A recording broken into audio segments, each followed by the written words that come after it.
They were the first one you called, not because they had the answers, not because they had more time than anyone else, not because their own life was easy enough that taking on yours was a reasonable thing to ask, but because they always answered, because they always made you feel like you were not too much, like your 2 a.m. crisis was not an inconvenience, like whatever you were falling apart over was worth sitting with until you felt steady enough to stand on your own.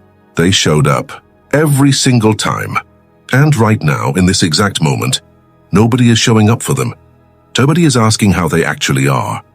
Nobody is noticing that the person who always has something to offer has been running on nothing for longer than they would ever say. Nobody is sitting with them the way they have sat with everyone else. And the most devastating part, they are not going to tell you, stay with me.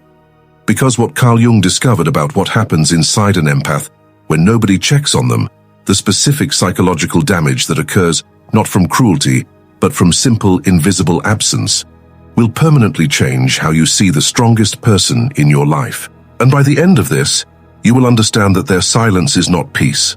It never was. Carl Jung said that human beings do not just need connection. They need to be witnessed. Not admired, not needed, not relied upon. Witnessed, seen in their actual state. Not the performance of their state, not the managed version they present to keep everyone comfortable, but in the truth of what they are carrying on any given ordinary day. And nowhere is the absence of this witnessing more psychologically damaging than in the empath, who has spent their entire life being the witness for everyone else.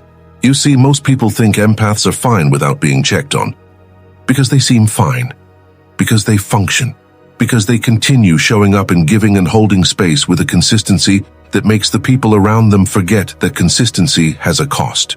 But Jung's research revealed something that most people, even the people who love empaths, never see. Here is what nobody tells you about what happens to an empath when nobody checks on them.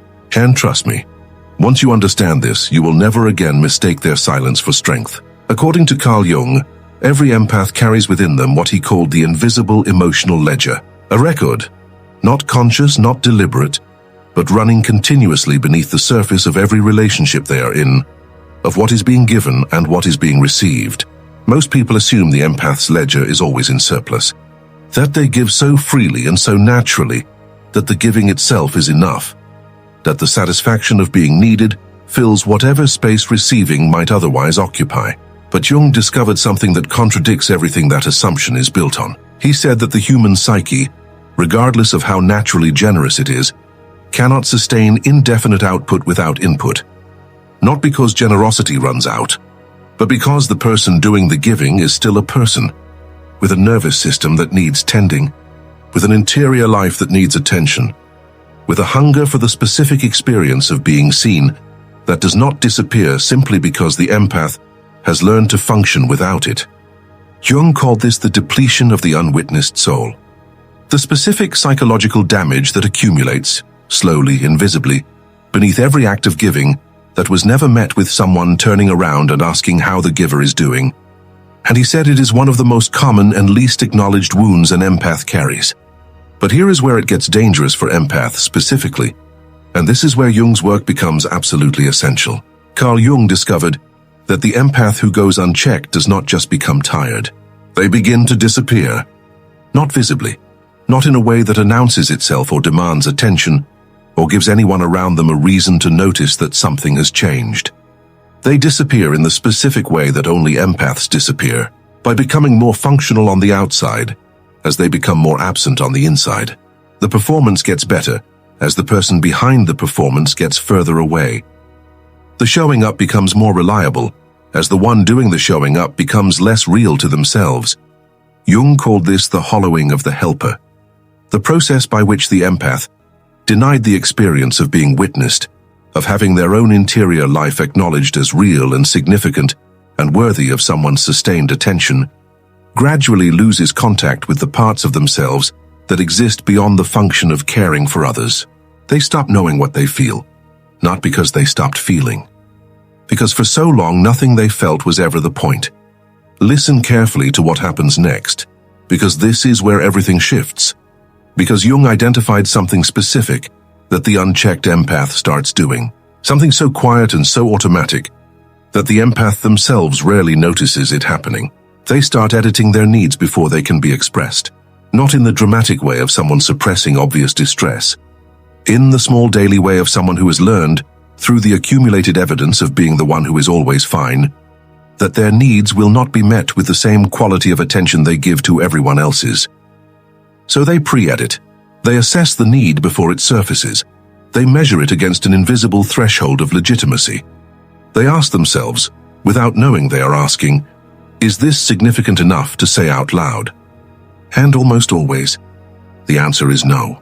Not because the need is not real, because the empath has learned to experience their own needs through the eyes of a world that has always needed them to be fine. Jung called this the self-censorship of the sensitive soul, the automatic suppression of the empath's own interior communication in service of maintaining the role everyone around them has come to depend on.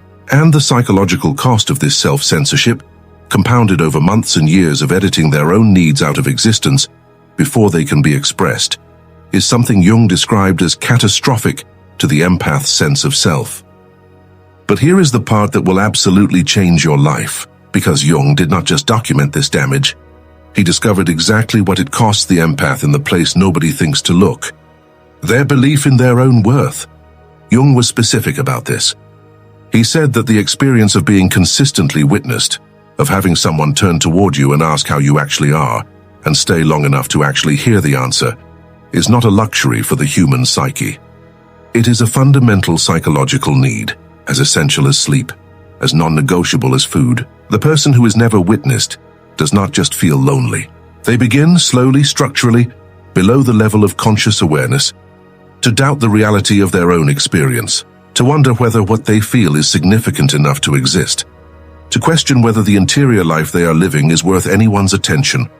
And the empath, who has spent years attending to everyone else's interior life with complete dedication, begins to suspect that theirs is the only one that does not qualify. Jung called this the erosion of self-significance, the quiet, devastating process by which the unchecked empath stops believing that what happens inside them matters. Not to others, to themselves. Here is what nobody tells you about the empath who always seems okay. They have a version of today they have not shown anyone. There was a moment, quiet, private, entirely theirs, where something in them wondered. Not dramatically, not in a way they would ever put into words, just wondered whether any of the people they pour themselves into would notice if they went silent, not as self-pity, as a genuine question that has been sitting unanswered for longer than they would admit. And every day that passes without someone checking, without someone turning toward them with genuine curiosity about how they actually are, that question gets a little louder, a little more certain of its own answer. Jung said this question is the most psychologically significant thing the unchecked empath carries, because it is the place where the damage is deepest. Not in the exhaustion, not in the giving without receiving, but in the growing, quiet, devastating belief that they are somehow exempt from being worth checking on, that the care they give so freely to everyone else is simply not the kind of thing that comes back to them. So what actually reaches the empath nobody checks on, not grand gestures, not a sudden reversal of years of invisible absence, not someone finally noticing everything they have been carrying and responding with proportional acknowledgement. Something smaller than all of that, and far more powerful. Jung called it the moment of genuine inquiry. A single question, asked without agenda, without the underlying need for the empath to say fine so the conversation can move forward, without the implicit expectation that they will perform their usual okayness and allow the interaction to proceed as normal. A question that stays, that waits, that is genuinely interested in whatever the real answer turns out to be. How are you actually? Jung said that for the empath who has been unchecked for long enough, who has been editing their needs and doubting their significance and performing fine so consistently that they have almost forgotten there is something behind the performance, this question does not feel like a small thing. It feels like being found, after being lost for a very long time, in a place nobody knew to look. But here is the final piece, and it is the most important thing Carl Jung ever said about the empath who has been carrying everything alone. He said that the empath who is never checked on does not just need someone to ask how they are. They need to learn to ask themselves, to develop the specific psychological practice of turning the same quality of attention inward, the complete, non-judgmental, genuinely curious attention they have always given to everyone else, and directing it toward their own interior life. Not as a substitute for being witnessed by others, as the foundation that makes being witnessed possible. Because the empath who has never witnessed themselves, who has never asked how they actually are, and stayed long enough to hear the real answer, does not know how to receive that question from anyone else. It slides off. It feels unearned. It produces discomfort rather than relief, because the empath has no internal framework for being the one who is attended to. Jung called this building the interior witness, the development of a relationship with oneself that is as consistent and as attentive and as genuinely caring as the relationship the empath has always offered to everyone around them. And he said that the empath who builds this, who learns to check on themselves with the same dedication they have always checked on others, stops needing the external witnessing to be constant, not because the need disappears, but because for the first time they are not entirely dependent on others to meet it. They have become someone who can see themselves clearly, with kindness, without the performance of fine. And that self-witnessing, that quiet revolutionary act of turning the empath's own extraordinary attention toward their own life, does something nothing else has ever managed to do. It tells the empath, in the language their own psyche speaks most fluently, you are worth checking on, not because someone else finally agreed, because you finally decided it was true. If you are the empath nobody checks on, the one who keeps showing up for everyone while quietly wondering if anyone would notice if you stopped, this is for you, not the version of you that always says fine. The real one, the one that has been waiting for someone to ask the question that actually matters. You are worth checking on. You have always been worth checking on, and the fact that not everyone knew that does not make it any less true. Share this with the empath in your life who gives everything and receives almost nothing. They need to hear that their silence is not strength. It is a door that has been waiting for someone to knock. And subscribe, because what is coming next is for the empath who is ready to stop, waiting for the world to see them and finally begin the most important work they have ever done, seeing themselves